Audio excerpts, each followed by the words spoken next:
ఆలోచించాల్సిన అవసరం నీకేంది? మనం దత్తత తీసుకున్నాం అందరినీ. ప్రతిసారి ఇళ్ళ గురించి వాళ్ళ గురించి నీకేం అవసరం పోవడం వాళ్ళ దగ్గరికి? మేము నయ్యం ఊరికి పోయిండేమనుకున్నా నేను 2 రోజులు రాకపోతే ఆడుకోలేడంటే ఎటు పోయిండో చెప్తలేడు. ఇంకా టికెట్లు బుక్ చేయని వస్తున్నా. ఎడిపోతున్నావు ఇప్పుడు? వైజాగ్.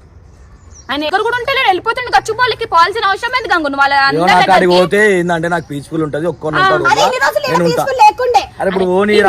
పీస్ఫుల్ ఉండదు. ఒక ఇంట్లో మమ్మీతో ఉన్నప్పుడు పోనీ మాతో ఉన్నప్పుడు పీస్ఫుల్ గా ఉండదు. నీకు ఆడబోతూనే ఉంటది. ఎంజాయ్మెంట్ కావాల్సింది. ఎంజాయ్మెంట్ మాత్రం మంచిగా గుర్తులేదు. ఇప్పుడు జర పంపిస్తాను నేను పగలమ్మ లాగా చేస్తున్నాను.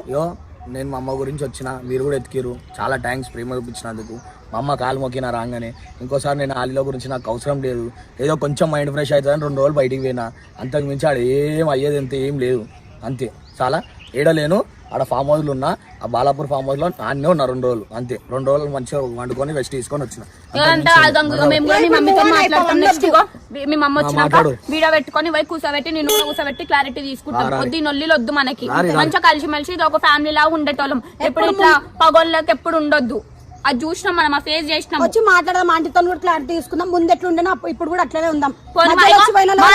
తప్పు ఉంటే మేము కూడా సారీ, తెలిసి చేసినామో తెలియక చేసినామో అర్థం చేసుకోపోని మనోళ్ళని చెప్పి ఆంటీకి కూడా సారీ. గంగు లవర్ ని హారిక మరియు స్పందన కలిసి గంగుకు చెప్పకుండా బస్టాండ్ కి తీసుకెళ్లి బస్సు ఎక్కించి పంపించేశారు. ఈ విషయం తెలిసిన గంగు చాలా కోపం తెచ్చుకుని ఇంటి నుండి వెళ్లిపోయాడు. గంగు వెళ్లిపోయాక హారిక మరియు స్పందన గంగు వాళ్ల ఇంటికి వెళ్లారు. అక్కడ గంగు వాళ్ల అమ్మగారు వారిని చాలా తిట్టారు. నీ వల్లే గంగు వెళ్లిపోయాడు. సాయంత్రానికల్లా వాడింట్లో ఉండాలి, లేకపోతే ఏం చేస్తానో నాకే తెలియదు అని గట్టిగా హెచ్చరించారు. ఆ మాటతో హారిక మరియు స్పందన చాలా భయపడ్డారు. గంగు కోసం ఊరంతా తిరిగారు. చాలా మంది స్నేహితులను అడిగారు. ఎంతో మందికి ఫోన్లు చేశారు. అయినా గంగు ఎక్కడా కనిపించలేదు. చివరికి ఏం చేయాలో తెలియక పోలీస్ కంప్లైంట్ ఇవ్వాలని కూడా అనుకున్నారు. అలాంటి సమయంలో గంగునే స్వయంగా వారికి కాల్ చేసి తాను ఎక్కడ ఉన్నాడో చెప్పాడు. దాంతో హారిక, స్పందన మరియు గంగు ఒక దగ్గర కలుసుకున్నారు. అక్కడ గంగు చాలా సీరియస్ గా మాట్లాడాడు. మీరు నాకు చెప్పకుండా నా లవర్ ని పంపించేశారు కదా, అందుకే నేను బయటికి వెళ్లిపోయాను. ఇక నుంచి మీతో వీడియోలు కూడా చెయ్యను అని తేల్చి చెప్పేశాడు. ఈ మొత్తం సంఘటన గంగు, హారిక మరియు స్పందన మధ్య ఒక పెద్ద అపార్థానికి మరియు గొడవకు దారితీసింది.